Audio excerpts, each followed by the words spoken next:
Hey everyone, Casualties of Gaming here, coming at you with yet another video, and unfortunately, yet another video about Retroid. Where to begin with this? So, a few videos, 2 videos ago, I think, I did a video about the screen issue that they are having, and it's a saga that doesn't end. I, I, I don't know what to say. I'm gonna have to say something though. So when we last talked about this, the screen was having issues with CRT shaders. If you hadn't heard it from me, you heard it from someone else.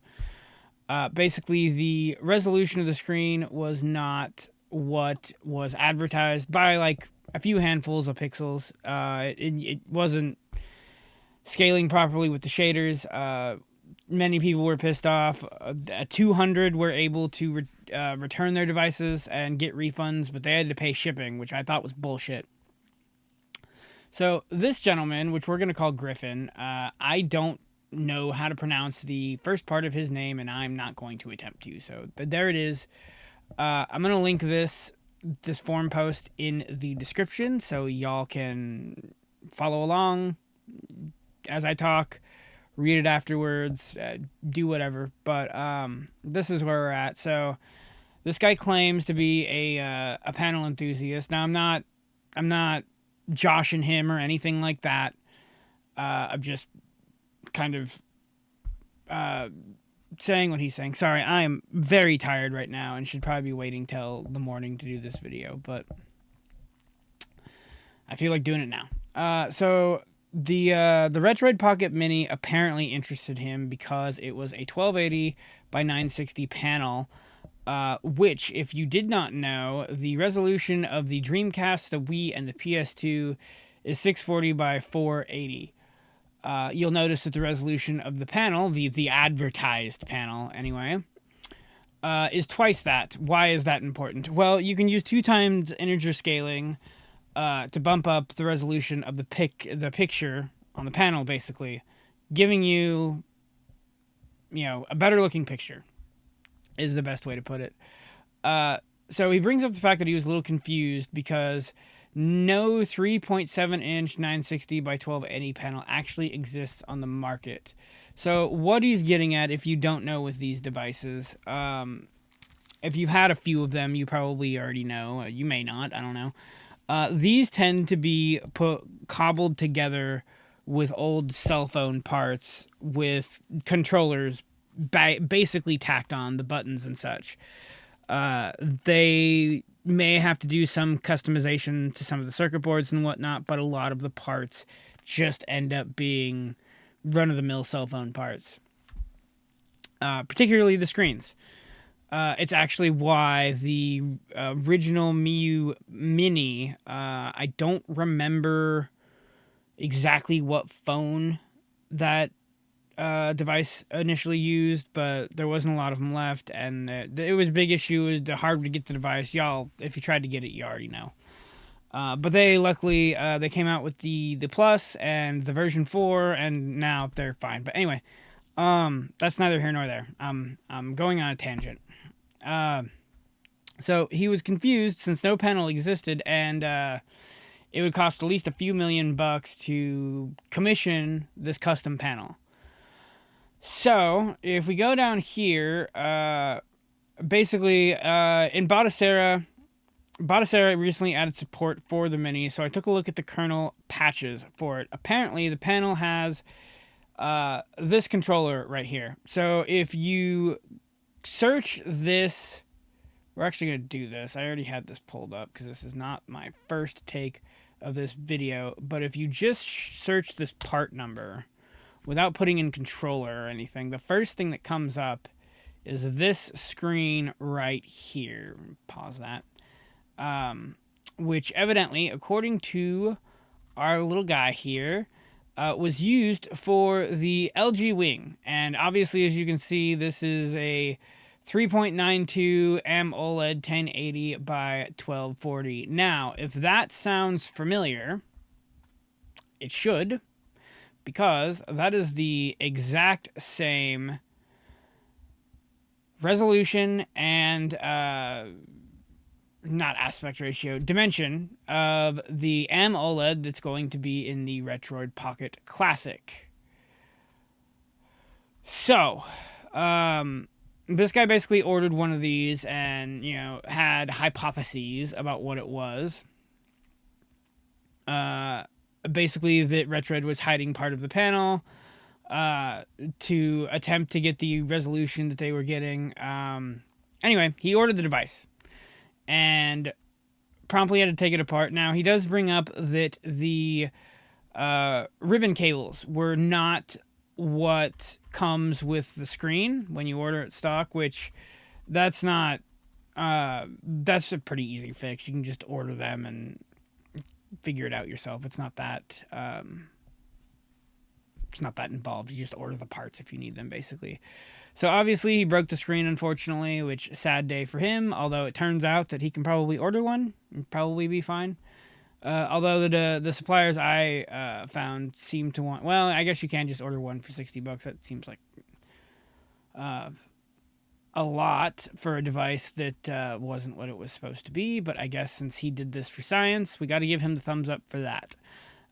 So he provided some napkin math. I won't get too far into all of these millimeters, but basically here's the height he came up with, the width he came up with, and the diagonal he came up with.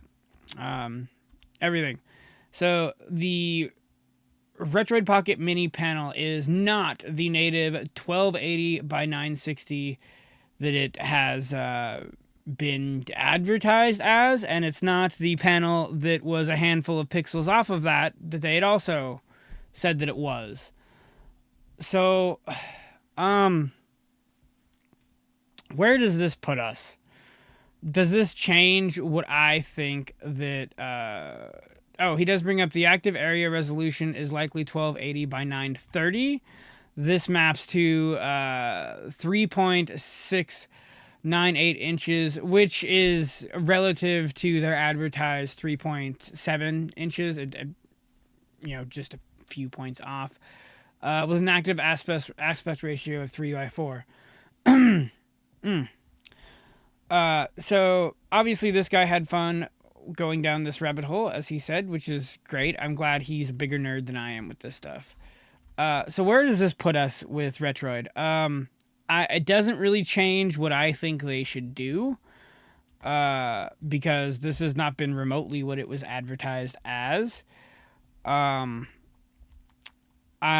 still think that assuming everything they told us is true, that the one guy that's like mortgaging his house or whatever to supposedly pay for custom panels for the Mini 2, don't do that. Don't. You guys offered 200 people their refunds. You need to expand that. In an ideal world, they would do it to include everyone. I don't know if they're going to do that. I don't know if everyone's even going to want to do that, because again, shipping back to China with these devices is not going to be cheap. I'm telling you guys, it's going to be at least $40 or $50 at least. So with that in mind, a lot of people are probably not going to want to pay that. I would do, I guess, what Miyu did with me with the Flip. If you recall, I paid about $80 for this. I got $40 back on this thing.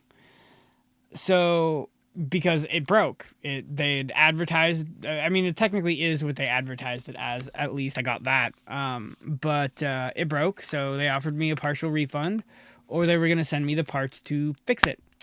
And I chose the partial refund. Whether that's right, whether that's wrong, y'all can debate that. But they need to do something similar, and not just these $10 coupons. Jesus, I don't know if you guys heard that.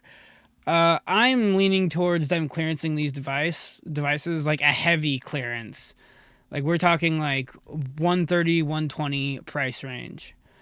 So with that in mind, everyone that bought one that wants it, I would be offering them... make up the difference.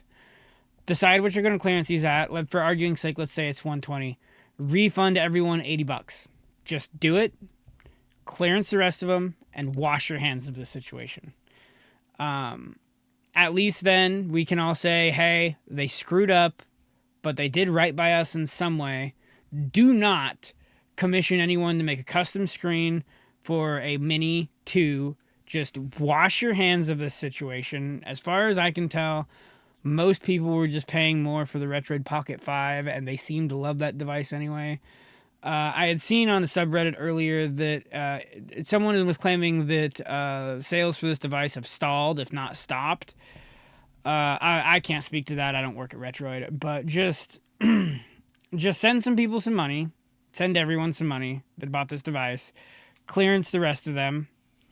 Make sure that you put at the top of the page that it's not what you said it was when you're doing that, and maybe we're not all gonna forget about this, but I think that would be the best choice for them. We'll have to wait and see. They are picking a really bad time to launch a new product, though. Where does this put me? I talked about in my last video, I really wanted a flip, but I didn't want to be a guinea pig with it, and I was on the fence about the classic. I won't really know what I'm doing until they go on sale on Monday night, but I am leaning towards not ordering either one of these right now. Not saying I never will. This isn't a boycott necessarily.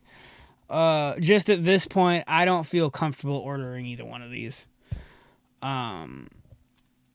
So that's that. I've been Casualties of Gaming. You have been whoever the hell's watching these.